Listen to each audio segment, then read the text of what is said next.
విద్యార్థులు చదువులోనే కాదు వ్యవసాయంలోనూ ముందున్నామని నాట్లు వేసి అబ్బురపరిచారు. నిజామాబాద్ జిల్లా ఎడపల్లి మండల శివార్లో గల బోధన్ బాలికల గురుకుల విద్యార్థులు ప్రతి ఏటా కొత్త రకం పంటలు వేస్తూ ఆదర్శంగా నిలుస్తున్నారు. పాఠశాలకు చెందిన ఖాళీ స్థలంలో స్వయంగా వరి పంట పండించేందుకు గాను 2 జట్లుగా ఏర్పడి వరి నాట్లు వేశారు. ఇప్పటికే పాఠశాల సందర్శనకు వెళ్లిన ఎమ్మెల్యే సుదర్శన్ రెడ్డి పాఠశాల ప్రగతిని చూసి స్వయంగా గ్రీన్ పాలీ హౌస్ నిర్మాణానికి హామీ ఇచ్చారు. ఇందులోని ఆర్గానిక్ కూరగాయలు కూడా పండించాలని సూచించారు. ఎమ్మెల్యే సుదర్శన్ రెడ్డి ఇచ్చిన స్ఫూర్తితో విద్యార్థులంతా కలిసి వరి నాట్లు వేశారు. రసాయనిక ఎరువులు కాకుండా తాము స్వయంగా పాఠశాలలో తయారు చేసిన మందులతో పంటలు పండిస్తామని తెలిపారు.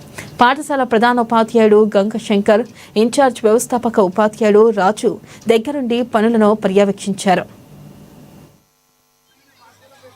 కలిగిన దేశంలో సేంద్రియ వ్యవసాయ పద్ధతుల ద్వారా ఎలాంటి రసాయనిక ఎరువులు ఉపయోగించకుండా ఆహార పంటల మీద అవగాహన కల్పించడం కోసం తెలంగాణ రాష్ట్ర బాలికల గురుకుల పాఠశాల మరియు కళాశాలలో ఏర్పరిచినటువంటి వొకేషనల్ కోర్సులో అగ్రికల్చరల్ కోర్సులో భాగంగా ఈరోజు మనకు పాఠశాల ఆవరణలో కలిగినటువంటి స్థలంలో వరి నాటు వేయడం జరిగింది.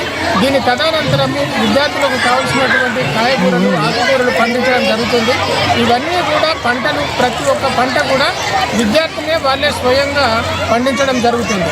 దీనివలన వ్యవసాయ యొక్క నూతన పద్ధతులు, వ్యవసాయం మీద ఆధారపడినటువంటి కుటుంబాల యొక్క నేపథ్యము ఇవన్నీ కూడా విద్యార్థులకు అవగాహన కలుగుతుందనేటువంటి సదుద్దేశంతో మరియు రసాయనిక ఎరువుల వల్ల కలిగేటువంటి నష్టాల నివారణకై సేంద్రియ ఎరువులనే ఉన్నటువంటి వసతులనే ఉపయోగించుకొని వాటిని సేంద్రియ ఎరువులుగా మార్చుకొని ఆకుకూరలు, కాయగూరలు పండించుకోవడము స్వతహాగా విద్యార్థులనే ఈ విషయాలలో పాల్గొనడం జరుగుతుంది.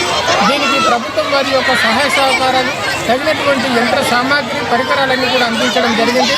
స్థానిక ఎమ్మెల్యే గారు కూడా దీనికి చక్కటి సహాయం అందించడం మరియు మా సంస్థ యాజమాన్యము, తర్వాత మా పేరెంట్స్, పిల్లల యొక్క తల్లిదండ్రులు కూడా వీటిలో భాగస్వాములు కావడము మాకెంతో గర్వకారణంగా ఉంది. నా పేరు సిఎస్ శ్రీజ. మా స్కూల్ నేమ్ వచ్చేసి TGRS JC girls Bodhan and Edapalli. మేము ఇక్కడ ఫర్టిలైజర్స్ అన్ని యూజ్ చేసుకోకుండా ఆర్గానిక్గా మేము ఇక్కడ ఫార్మింగ్ చేసుకొని మాకు కావాల్సిన కూరగాయలు కానీ ఆకుకూరలు కానీ పండించుకొని మేమే ఇక్కడ యూజ్ చేసుకుంటున్నాము.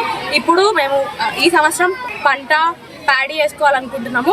ఈ సందర్భంగా మా పాఠశాల వాళ్ళందరం కలిసి ప్యాడీ వేసుకొని ఇవి కేవలం మా స్కూల్